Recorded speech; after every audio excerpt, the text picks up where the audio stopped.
hasta que no nos saquemos a Cristina y la cámpora de encima, no iba a haber una representación de patria o no iba a volver el patriotismo. ¿A qué se refería? El kirchnerismo sembró un odio que Perón había venido a superar. Los Kirchner no eran nada, ni eran de izquierda, ni eran descerebrados, son Cristina hoy. El peronismo era el pueblo, el kirchnerismo es la guerrilla. ¿Cree que si no hubiese fallecido Néstor, los gobiernos de Cristina hubiesen sido distintos? El 1 de mayo del 74, que se lo conoce como históricamente el día que Perón echa a los montoneros de la Plaza de Mayo, Montonero se va al cántico de Acerrín, Acerrán, es el pueblo que se va. Ellos nunca fueron al pueblo, por eso van a la violencia, creyendo que son el pueblo. Perón les da un enorme poder. Yo asumo de diputado y ellos a los 60 días me dicen, vamos a volver a la lucha armada. Y ser gobierno, ir a la guerrilla, es de disminuir los mentales. ¿Usted cree que si Perón no hubiese fallecido tan cerca de ese 1 de mayo con el conflicto tan latente, el conflicto se hubiese resuelto de otra manera y en definitiva tal vez no hubiese habido una dictadura militar? La democracia es entre adversarios, no hay democracia entre enemigos. En la Argentina somos enemigos. Siguiendo siempre por esta línea, ya hablamos bastante, bueno, comenté un poco la nota que había escrito usted, la tengo acá, si me permite leo algunas cosas textuales también para que quien la quiera buscar la recomiendo enfáticamente. Se titula La Cámpora, esos jóvenes que nunca quisieron entender a Perón. Y en una parte, usted comenta, y leo textual, Montoneros nace asesinando al general Aramburo y con ese acontecimiento se acerca al peronismo. Perón no tiene otra posibilidad que integrar a esos jóvenes una fuerza de movilización hija de la dictadura. Ahora bien, la integración se basaba en el hecho de que el triunfo de la democracia implicara el abandono de las armas, cosa que los montoneros no entendieron así y desde ahí surge el conflicto, sosteniendo de que el retorno de Perón, la guerrilla, es decir, ellos mismos, habían sido más decisivos que el pueblo. Todo eso, si se quiere, desemboca en el 1 de mayo del 74, que se lo conoce como históricamente el día que Perón echa a los montoneros de la Plaza de Mayo, y que, bueno, justamente un dato que preparando la charla no lo sabía, Montonero se va al cántico de Acerrín, Acerrán, es el pueblo que se va. Ellos nunca fueron al pueblo, por eso van a la violencia, creyendo que son el pueblo. Buscan la guerra, la confrontación porque creen que son el pueblo. A ver, yo tengo 83 años, pero yo soy anterior a los montoneros en el peronismo. Y, digamos, los conozco, eran mi grupo, eran mis amigos, yo era dirigente católico. Yo me hice responsable del velatorio de los muertos de Trelew. Yo traje a Buenos Aires los 2 primeros aviones deliberados de Trelew. A mí no me pueden contar. Conocí desde Santucho, digamos, era mi generación. Y he discutido con ellos. Cuando Perón les da un enorme poder. Le da la gobernación, primero de la Cámpora. Y ellos lo estupidizan creyendo que tiene que hacer un gobierno de izquierda. Ellos creían que teníamos que ser Cuba. Eran idiotas y usted ve cómo agonizan como idiotas, se van muriendo de a uno sin que sirvan ni para escribir una nota. O sea, fue una mediocridad con violencia. Lo de Santucho, el ERP era suicida. Pero le estoy hablando de gente, cuando yo me casé mi primera vez, eran Mendizábal y Abeger los que ayudaban misa. Son 2 personajes de Memoria de la Muerte de Bonazo. Sí, esa es mi vida. No es que me van a contar cómo era. Yo asumo de diputado y ellos a los 60 días me dicen, vamos a volver a la lucha armada. Y ser gobierno, tener el gobernador de la provincia de Buenos Aires, el de Mendoza, Obregón Cano, el de Córdoba, Obregón Cano, el de Mendoza, Martínez Vaca, el de Santa Cruz, Zeperny, con todo ese poder, ir a la guerrilla es de disminuir los mentales. Pero bueno, me acaba de responder la pregunta que venía después. No entiendo el por qué. ¿Por qué si tenían el poder, por qué sintieron la necesidad de igual tomar las armas?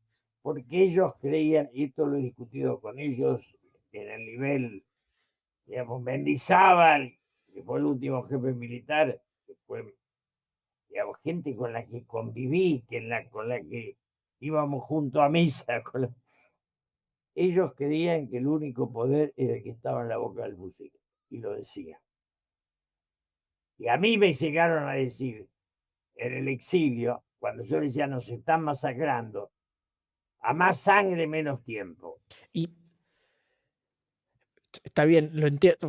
A ver, entiendo lo que usted me está diciendo, pero igualmente me cuesta el entender que, bueno, pues la respuesta puede ser lo que comentó previamente de disminuidos mentales, pero está bien, entiendo que tal vez uno piense la única manera de tomar el poder es por las armas, pero una vez que vos tenés efectivamente el poder y es innegable porque estás dentro del gobierno y sos oficialismo, ¿por qué seguir manteniendo esa postura? Cuando yo iba a Trelew y me quedé un mes y medio en Trelew con los presos antes de asumir de diputado. Pues yo me eligen el 11 de marzo y asumo el 25 de mayo. En ese interregno nos eligen a cuatro para ir a la cárcel más compleja, a cuatro jóvenes. Ellos decían, jamás ustedes van a tener autoridad para poder liberarnos. Nunca entendieron nada. La guerrilla en democracia es una limitación mental.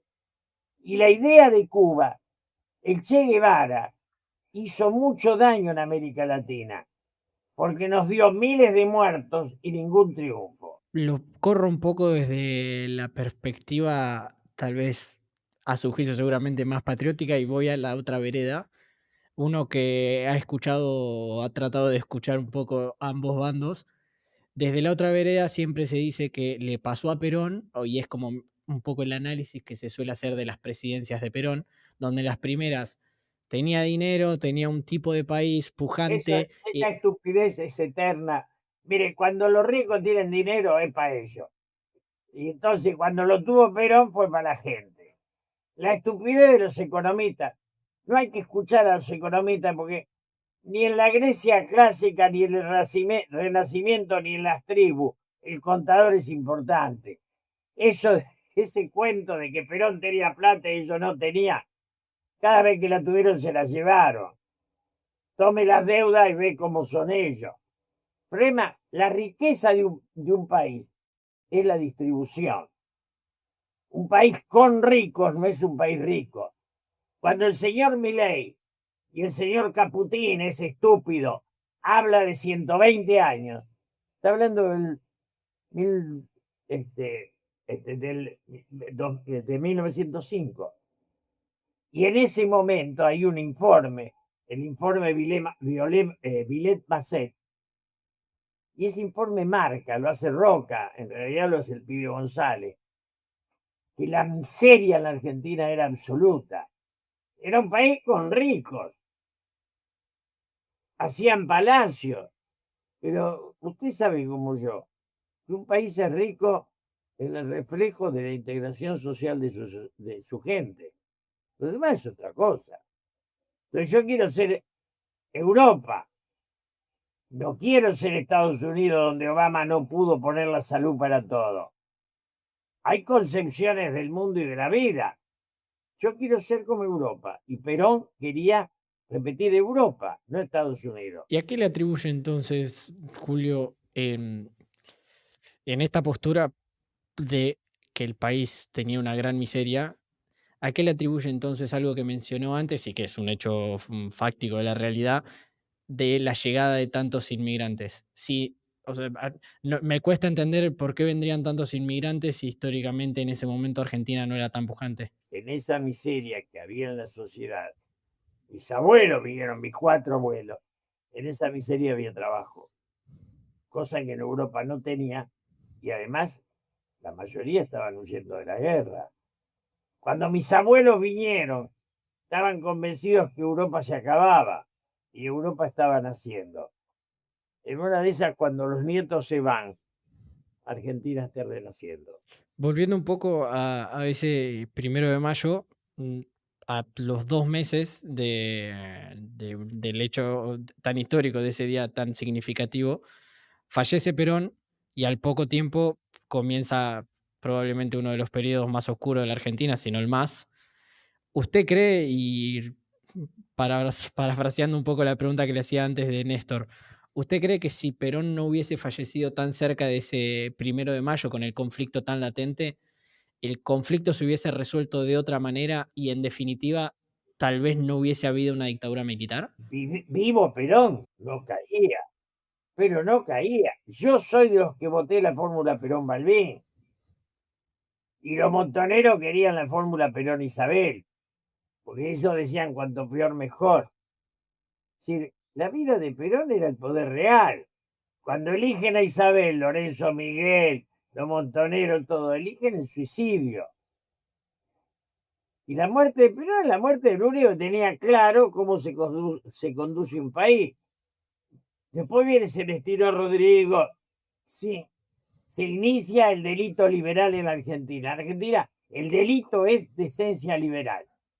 ¿Por qué liberal? No porque el liberalismo sea delictivo, porque el liberalismo nuestro es bancario, no es laboral, no es competencia entre nosotros, es importación gratuita. Son intermediarios. Entonces, trayéndolo de vuelta a la actualidad, acaba de decir que el liberalismo nuestro es bancario y no es competencia entre nosotros. Cuando Sturzenegger o cuando Milei o cuando un gobierno del tinte más liberal propone tal vez una reforma laboral para justamente, en teoría, flexibilizar y dar más competencia. ¿Usted está de acuerdo con eso? Sí, esos temas son todos discutibles y nos ponemos de acuerdo. Pero yo digo, liberal es Roberto Kachanowski. Ese es liberal, que cuando hacen la ley esa de los que invierten más de 200 millones tienen derecho que no tienen lo de abajo, dice eso no es liberalismo. Liberal es Jorge Fernández Díaz. Son los tipos que tienen dignidad. Entonces la patria se hace con gente digna, no con alcahuete, como Sturzenegger, y esos muchachos, el Caputito. Entonces, yo acepto la competencia. Yo he vivido toda mi vida de mí mismo, pero una cosa es la competencia interna y otra cosa es de vender. Acá se habla solo de inversión extranjera, porque los argentinos se la llevan. El señor Caputo, que habla, acepta tener 50 millones de dólares fuera del país. Es un caradura. Dicen, pongan la plata del colchón y la tuya y la mía me la llevé. No tienen patria, son apátridas. Y Julio, volviendo por última vez y como para terminar de entender su postura con respecto a esto, es una pregunta que obviamente no sabía si realmente hacerla porque se puede Y entender en cierto punto. todas las preguntas son válidas. Gracias. Se puede, pero vale la aclaración previa a la pregunta. Claramente con la pregunta no trato de justificar absolutamente nada de las atrocidades que vino después, pero por lo que usted ha planteado en esta conversación y por haberlo vivido tan de cerca, ¿era necesario en cierto punto un reordenamiento del país?